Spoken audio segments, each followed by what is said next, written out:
Hello दोस्तों, स्वागत है आप सभी का टू द पॉइंट के इंडिया ईयरबुक के सेशंस में। हमने पिछले चैप्टर में फाइनेंसेस के बारे में बात किया हुआ था। इस चैप्टर में हम कॉर्पोरेट अफेयर्स के बारे में जानेंगे। हम जानने की कोशिश करेंगे कॉर्पोरेट अफेयर्स यानी कि ज़्यादातर जो प्राइवेट सेक्टर्स हैं, बड़ी बड़ी जो कंपनीज वगैरह होती हैं, उसे किस तरीके से रेगुलेट किया जाता है और खासकर इंडिया ईयरबुक में हमें किस तरीके का इन्फॉर्मेशन कॉर्पोरेट अफेयर्स से लेकर देखने को मिलेगा। इन सभी चीज़ों के बारे में आज का हमारा चैप्टर।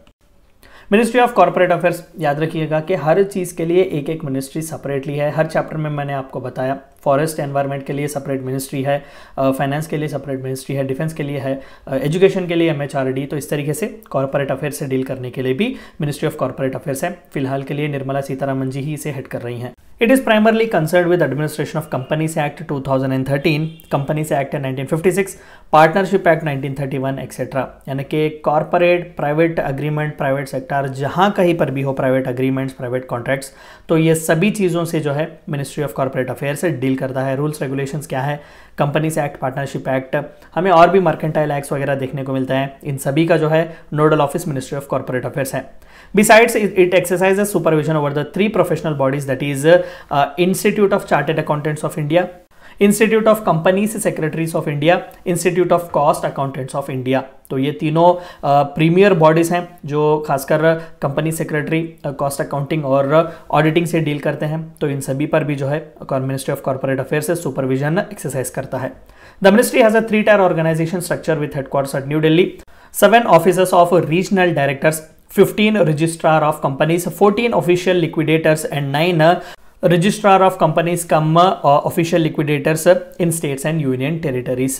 ऑफ कोर्स जो है हेडक्वार्टर्स इसका मिनिस्ट्री ऑफ कॉर्पोरेट अफेयर्स का न्यू दिल्ली में है। रीजनल डायरेक्टर्स होते हैं कॉर्पोरेट अफेयर्स से डील करने के लिए, जो अलग अलग सिटीज़ में है। 15 रजिस्ट्रार ऑफ कंपनीज होते हैं जो कंपनीज को रजिस्टर करते हैं। ऑफिशियल लिक्विडेटर्स होते हैं, यानी कि कंपनी अगर आप बंद करना चाहते हैं तो लिक्विडेट करने के लिए ऑफिशियल लिक्विडेटर्स आपको मिलेंगे। और 9 ROC कम OL जो है again registrar of companies and official liquidators जो है आपको अलग अलग स्टेट्स और यूनियन टेरिटरीज में देखने को मिलेंगे। थोड़े बहुत इंपॉर्टेंट एक्ट्स के बारे में जानते हैं कॉर्पोरेट अफेयर्स के। कंपनीज एक्ट 2013 लेटेस्ट पास किया गया था, बहुत ही इंपॉर्टेंट था। बिजनेस फ्रेंडली कॉर्पोरेट रेगुलेशंस और pro business initiatives were taken, यानी कि सिंगल पॉइंट विंडो क्लियरेंस वगैरह कंपनी रखने के लिए या फिर लिक्विडेट करने के लिए भी, बिजनेस लोन्स वगैरह के लिए भी, जो कोई भी गवर्नमेंट की क्लियरेंस की जरूरत है, यहाँ पर इस एक्ट में बहुत ही क्लियरली दिया गया था। National Company Law Tribunal has been constituted under section 408 in 2016। तो इसी कंपनीज एक्ट के तहत जो है company National Company Law Tribunal, जो कोई भी इश्यूज कॉर्पोरेट अफेयर्स से डील करते हैं, अलग अलग कंपनीज में जो कोई भी केसेस वगैरह चल रहे हैं, ये सभी NCLT में डील किए जाते हैं। Issues such as good corporate governance and corporate social responsibility were brought in। corporate social responsibility के तहत 2% जो आपके प्रॉफिट्स होते हैं चाहिए कि आप सोसाइटी के डेवलपमेंट के लिए उसे लगाएं। ये सभी रूल्स एंड रेगुलेशंस जो है हमें कंपनीज एक्ट 2013 में देखने को मिलेंगे। एनहेंसिंग अकाउंटेबिलिटी ऑफ मैनेजमेंट की अकाउंटेबिलिटी, ट्रांसपेरेंसी के बारे में भी वहां पर कहा गया था। Statutory recognition of serious fraud investigation officer, हमने कई स्कैम्स देखे। बेस्ट एग्जाम्पल हर्षद मेहता का स्कैम आप ले लीजिएगा, या फिर रिसेंटली सत्यम का स्कैम भी आप ले लीजिएगा। तो इस तरीके से कॉर्पोरेट अफेयर्स में, कॉर्पोरेट कंपनीज में इस तरीके के सीरियस फ्रॉड्स को अवॉइड करने के लिए, कंपनीज को एडवर्सली हार्म जो पहुंचाते हैं उन्हें अवॉइड करने के लिए सीरियस फ्रॉड इन्वेस्टिगेशन ऑफिसर का या फिर एक ऑफिस जो है वो बनाई गई थी। ये जो है डील करते हैं डायरेक्टली, इन्वेस्टिगेशन वगैरह भी ये करते हैं, तो इन्हें स्टैट्यूटरी बैकिंग दी गई थी। National Financial Reporting Authority to be constituted, again ICAI की, इसे रिप्लेसमेंट तो नहीं देखा जाएगा ICAI के लिए, लेकिन ये जो है पूरे ऑडिटिंग रिलेटेड जो कोई भी इश्यूज हैं, ऑडिटर्स को खासकर जो है ये रेगुलेट करने की कोशिश करेगा।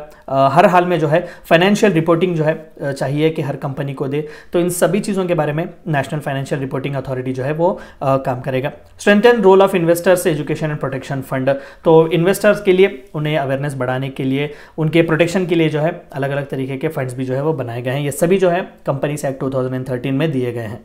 Insolvency and bankruptcy code 2016 has been promulgated. आपने दिवाला उठाया हुआ या फिर किसी कंपनी ने जो है बैंक्रप्सी की हुई है तो उसे किस तरीके से लिक्विडेट किया जाएगा या फिर किसी दूसरी कंपनी में उसे अमेलगेट किया जाएगा, इन सभी चीज़ों के बारे में IBC कोड भी रिलीज किया गया था। Special codes were designated under section 435 of the companies act 2013। Separately इन चीज़ों के बारे में इन कॉर्पोरेट अफेयर से डील करने के लिए अगेन जैसा कि हमने देखा कि नेशनल कंपनी लॉ ट्राइब्यूनल है तो है, लेकिन पूरे कंट्री वाइड में भी इस तरीके के स्पेशल कोड्स रखे गए थे जो स्पेसिफिकली कॉर्पोरेट केसेस से डील कर रहे थे। The constitution of national Company Law tribunal and national Company law appellate tribunal was done in 2016 for faster resolution of corporate dispute. तो अपीलेट ट्राइब्यूनल जो है, आप पहले नेशनल कंपनी लॉ ट्राइब्यूनल के पास जाएंगे, अगर वहां पर आपको जजमेंट पसंद ना आए तो आप अपीलेट ट्राइब्यूनल में अपील दाखिल कर सकते हैं।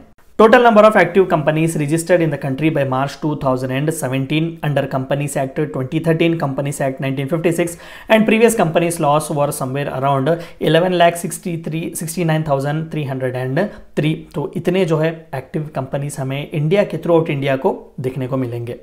अगला इंपॉर्टेंट जो कॉर्पोरेट अफेयर का सेक्टर हमें देखना है वो है micro small and medium enterprises, MSME भी इन्हें कहा जाता है।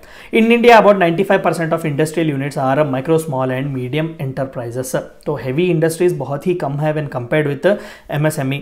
As per the survey conducted by MSME over 90% of these are registered as proprietorship, यानी कि इंडिविजुअल जो ओनर्स होते हैं, फर्म्स जो होते हैं ओनर्स के, इस तरीके से proprietorship. About 2 to 3% as partnership, यानी कि 2 या फिर उससे ज्यादा लोग जो है इसमें इन्वॉल्व हुए हैं, and less than 2% as companies. तो आप देख सकते हैं कि MSME में जो है 90% जो है वो ज्यादातर सोल प्रोप्राइटर्स हैं, यानी कि इंडिविजुअल ओनरशिप है। बाकी के 2 to 3% जो है वो पार्टनरशिप में खोले गए हैं, और बाकी के 2% जो है वो कंपनीज हैं, यानी कि कॉर्पोरेट लेवल में MSME का बिजनेस किया जा रहा है।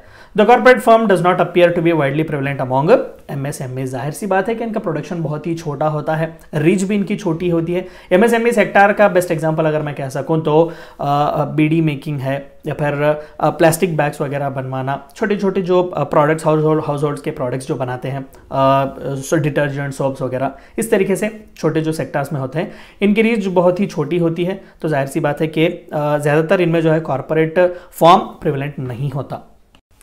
और आखिर में इन सभी के बीच जाहिर सी बात है कि कंपटीशन तो बहुत ही बिटर होगा। जहां पर पैसा है वहां पर एडवर्सिटी तो ज़रूर होगी। तो इस कंपटीशन से, इस एडवर्स कंपटीशन से, ताकि एक कंपनी किसी दूसरे कंपनी को पूरी तरीके से बर्बाद ना करे, कंपटीशन कमीशन ऑफ इंडिया जो है वो एस्टैब्लिश किया गया है।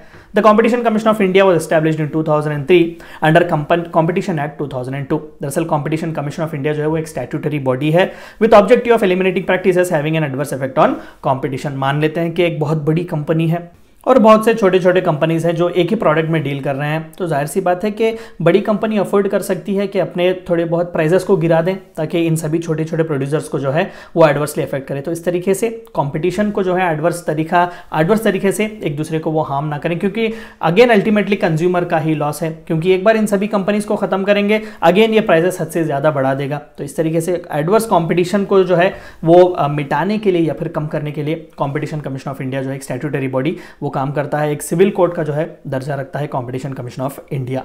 ये थी चंद बातें आपको जाननी थी कॉर्पोरेट अफेयर्स के बारे में, और इंडिया ईयरबुक में किस तरीके का डाटा आपको मिलेगा। मैं आपसे फिर से कहूंगा कि जिस साल आप प्रिपेयर कर रहे हैं उस साल के चैप्टर से ये सभी तमाम जितने भी, जैसे कि मैंने अभी कहा कि एक्टिव कंपनीज कितने हैं और डेट्स वगैरह कितने हैं, कॉर्पोरेट अफेयर्स में कितने केसेस वगैरह चल रहे हैं, सभी का इन्फॉर्मेशन आपको इंडिया ईयरबुक में मिलेगा। Thank you for watching my video.